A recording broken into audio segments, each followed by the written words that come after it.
Like, it's all timeline. I might, if Booker was available, I might kick the tires on Booker. We're about a year away, but like I can 1,000% see that him becoming available. Anthony Edwards my top guy. Trae Young.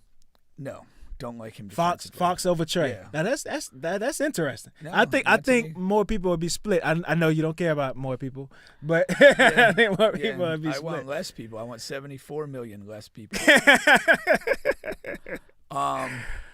Yeah, no, I don't like. I mean, Trae Young's a good player. I respect him, but I think Fox has just a really nice two-way game, and he's kind of smooth, and he's got an egoless player. Yeah, I don't see that there's going to be a lot of integration issues with him to that team. Again, he's played admirably in Sacramento. If you could do that, you could sure as hell play admirably in San Antonio. On to another interesting basketball topic. Basketball season is going to take over here soon. All right, the trade deadline is coming up either next week or the week after. It's really soon here. I want to say next week. But anyhow, multiple reports have come out that De'Aaron Fox, his most desired team, is the San Antonio Spurs. Now, he did come out today and was like, oh, that's false. But, Sacramento can trade me. They have the rights to trade me to wherever. Basically. Now, and remember this about Fox. Remember I told this to you months and months ago. I was like, hey, Fox he declined his option, Yeah. He's out of here. You know what I mean? And I thought they should have moved Fox last summer. All right. Now, on the Spurs side, right? I know you enjoy Wemby. You're a Wemby guy. Been there since before the NBA. You told me about him. Yes. My fault. Now, on the Spurs side, you don't have a ton of big moves to make, right? Fox is a max contract player. Like, is he a guy that you want to pair with Wemby? Because he's kind of the first guy. He's the first guy to say, oh, hey, yeah, Wemby I want to go there. Yeah. Now, but there might be better guys down the pipe. Fox is just the first one. So, if you're the Spurs, do you say, okay, we're going to choose Fox as the foundation piece. We're going to give up assets to get him, and we're going to pay him a max, and that's our pairing for the foreseeable future for the next 5 years.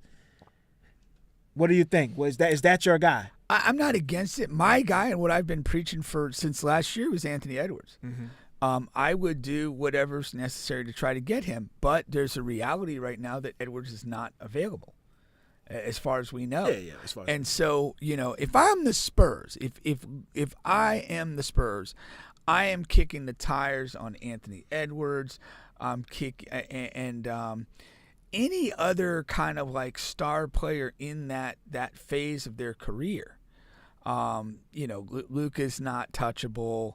I don't know. I mean, that's the thing. It's a pretty short list of guys if you really think about it. What about let's start with guys that's available. Brandon Ingram. Hell no. You don't want any parts of Brandon Ingram. He's fucking useless. Okay, so you would prefer Fox over Ingram. No contest. Oh, no contest. Okay. Not at all. Okay. Let's go a little local here. They've been said Anthony Simons is available. De'Aaron Fox is better. Okay, got you. By a lot. Zion. Hell no. That's He's not even a injury good. That's not even no a good way. pairing. That's not even a good. I would not. I would not let him again in the city. Laurie Marketing. Hell, what the fuck does that guy do? These are all-stars. He's an all-star. He's a fucking fraud, man. Laurie Marketing. I mean, I'd rather have a fucking guy from the Y. I'm not gonna lie. I thought I was getting somewhere with Laurie at first. With you, I thought you would have a bit on that. Okay? I don't really like white players. I'm not. It's not because he's white. I don't really like white players. I mean, if you're gonna be a white player, you got to be like a real motherfucker for me to like you on the team. Okay. Shout out Luke Doyle. All right, so of course I'll leave Kyle Kuzma alone because he's not even better than the other guys I just said. Yeah. Okay. Damn, what's that guy in Toronto? Scotty Barnes. Scotty Barnes. No. Okay. Oh, yeah, it is a short list, man. Yeah, it's a lot shorter than you think. It's a lot shorter than you think. I would pretend. I mean, if no Jimmy. No, Jimmy's older than I know. dirt. Like, it's all timeline. I might, if Booker was available, I might kick the tires on Booker. We're about a year away, but like I can 1,000% see that him becoming available. Anthony Edwards was my top guy. Trae Young. No, don't like him. Fox over Trae. Yeah. Now that's interesting. No, I think more people would be split. I know you don't care about more people, but I think more people would be split. I want less people. I want 74 million less people. Yeah, no, I don't like. I mean, Trae Young's a good player. I respect him, but I think Fox has just a really nice two-way game, and he's kind of smooth, and he's got an egoless player. Yeah, I don't see that there's going to be a lot of integration issues with him to that team. Again, he's played admirably in Sacramento. If you could do that, you could sure as hell play admirably in San Antonio. Yeah, as far as I'm concerned, I think I would lean more towards Trae. Now, again, Trae is another guy a year away. Like Fox is available and ready right now. Yeah. Because Trae is more of a playmaker, and he's probably one of the best lob throwers in the game. And I just kind of like that pairing. Both guys need a guy like Wemby behind them. You know what I mean? For sure. More so Trae than Fox. Like you said, Fox is more competitive on perimeter defense wise. Yeah. But both guys, could really benefit with having a Wemby behind them. So it's not the worst thing. It's not like, oh, the world is over. They got Julius Randle on the team. Like, no, it's not that. But I just think they can do better. That's just literally a gamble you got to make. We've kicked this around for a couple minutes, and you have potentially 3 names, 2 of which are not immediately about 4 names. Yeah. I mean, like, literally, we kicked this around. We had what's going on, 10? What's going on, 10? No, just circling back to that real quick. I mean, we just kind of did a quick scan of the league and came up with, Fox, Booker, Trae Young, and we had one other guy. Yeah, we did. I can't remember. I don't know. The Utah kid, marketing. Oh no, you said that you would say was okay. No, there was one other guy that was kind of like, all right. Yeah. I mean, I just think Anthony Edwards would my ideal situation. But like, those guys are not available, and Fox is. I don't have a problem with this deal. Again, I think this helps the team. If Minnesota flames out another year, you already see like every other week, Anthony is saying something in disgust with his team.